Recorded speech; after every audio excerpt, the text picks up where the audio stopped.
श्री गुरुचरित्र अध्याय 27 मनोमंथ द्विज शाप कथन पतित उद्धरण। ओम श्री दत्तात्रेय नमः। ओम श्री गुरुवे नमः। श्री सरस्वती नमः। श्री गुरुवे नमः। श्री पाद वल्लभ श्री नरसिंह सरस्वती दत्तात्रेय सद्गुरुवे नमः। नरसिंह सरस्वती ने दोनों पंडितों के वेद पर जनसभा में अपने व्यक्तिगत लाभ के लिए वाद विवाद करने के लिए हतोत्साहित किया। विशेष रूप से गुरुनाथ जैसे सन्यासी व्यक्ति स्वयं कभी भी पवित्र शास्त्र पर किसी से भी विवाद नहीं करेगा। उनका दायित्व था वह वेदों तथा उपनिषदों जैसे पवित्र ग्रंथों के सत्य पर एकांत तथा शांत स्थान पर ध्यान लगाए। उन्होंने उन पंडितों को चेतावनी दी तथा कहा कि यदि वे अब भी अपनी चुनौतियों पर बल देकर वेद पर वाद के लिए आग्रह करेंगे तो वह स्वयं को नष्ट करने के लिए निमंत्रण देने के समान होगा। जैसे पितंग दीपक के चारों ओर घूमता हुआ अग्नि से खेलता है तथा स्वयं को नष्ट कर लेता है, वह पंडित क्योंकि अभी भी झुकने को तैयार नहीं थे, श्री गुरुनाथ ने उनके अहंकार को चूर करने तथा उन्हें दंड देने का निर्णय किया। तब सिद्ध मुनि ने उसका वर्णन आरंभ किया कि श्री गुरुनाथ उन पंडितों को किस प्रकार सबक सिखाया। श्री नरसिंह सरस्वती ने अपने शिष्य को पुकारा, उससे कहा कि गली में जाओ तथा जो व्यक्ति मार्ग में जा रहा हो उसे बुला लाओ। एक व्यक्ति लाया गया। उस व्यक्ति ने पूर्ण नम्रता और महान आदर तथा सम्मान प्रदर्शित करके हुए श्री सद्गुरु को नमन किया। वह अत्यंत व्याकुल अनुभव कर रहा था क्योंकि वह निम्न जाति का था तथा वह ये समझने में असमर्थ था कि उसे गुरु की भव्य उपस्थिति में क्यों बुलाया गया है। श्री नरसिंह सरस्वती ने पूछा कि वह किस जाति का है। उस व्यक्ति ने उत्तर दिया कि मैं मरुंग हरिजन जाति का हूँ। श्री नरसिंह सरस्वती ने अपने समान प्रेम की कृपा दृष्टि डाली जो माटुंगा को पूर्ण रूप से तुरंत बलभाव के लिए पर्याप्त थी। श्री गुरु ने अपना दंड समीप खड़े एक शिष्य को दिया तथा उससे कहा कि वह अभिमंत्रित पवित्र बसंत से मटुंगा के समक्ष 7 रेखा पृथ्वी पर खींचे। इसके बाद उन्होंने मटुका से कहा कि वह आगे बढ़कर प्रथम रेखा पर पार करे। जब मटुका ने ऐसा किया तो श्री गुरुनाथ ने उससे पूछा, तुम्हारी जाति क्या है? उस व्यक्ति ने उत्तर दिया, मैं शिकारी जाति का कृतक वंश का हूँ और उसका नाम वन रखा गया है। इससे श्री गुरु ने एक के बाद एक रेखा पार करने पर श्री गुरु ने वही प्रश्न पुनः पूछा। दूसरी रेखा पार करने पर व्यक्ति ने कहा कि वह गंगा पुत्र मशुआरा था।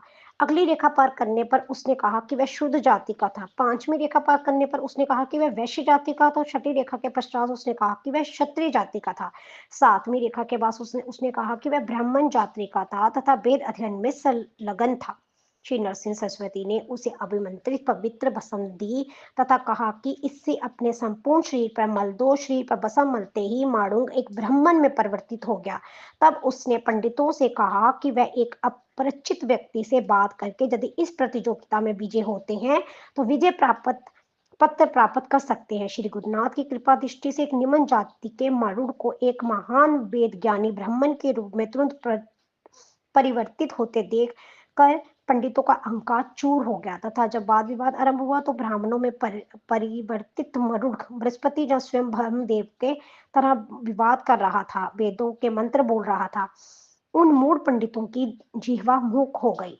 उन्हें अत्यंत पसीना आ रहा था तथा उनके हाथ पैर कांप रहे थे। श्री गुरु के चरणों में गिर गए तथा अपने अहंकार तथा अभिमान के लिए क्षमा मांगने लगे कि उन्होंने अपने अहंकार तथा मूर्खता में उनकी सलाह नहीं मानी। श्री गुरुनाथ ने स्नेह से कहा, अब मैं तुम्हें अधिक सहायता नहीं कर सकता। तुम्हें अपने लालच के कारण वेदों के व्यापार की इच्छा की अतः तुम्हारे ऊपर वेद मंत्रों का श्राप लग गया है। अतः तुम्हें 12 वर्षों के लिए ब्रह्म राक्षस बनोगे, परंतु तुम्हें आशीर्वाद देता हूँ कि श्राप की अवधि पूर्ण होने पर तुम्हें ब्राह्मण के नारायण सूक्त बोलने पर उसे नारायण सूक्त स्मरण करोगे तथा नारायण सूक्त कहते ही तुम पुनः ब्राह्मण हो जाओगे। उन्होंने ब्राह्मणों के संग में स्नान करने का आदेश दिया। जैसे ही ब्राह्मण संग में स्नान करके बाहर आए, उन्होंने देह त्याग दी तथा ब्राह्मण राक्षस बन गए। अपनी अवधि पूरी होने पर वह ब्राह्मण राक्षस के रूप में ही वृक्ष पर बैठे रहे। वृक्ष के नीचे पवित्र ब्राह्मण नारायण सूक्त का पाठ करते समय भूल गया।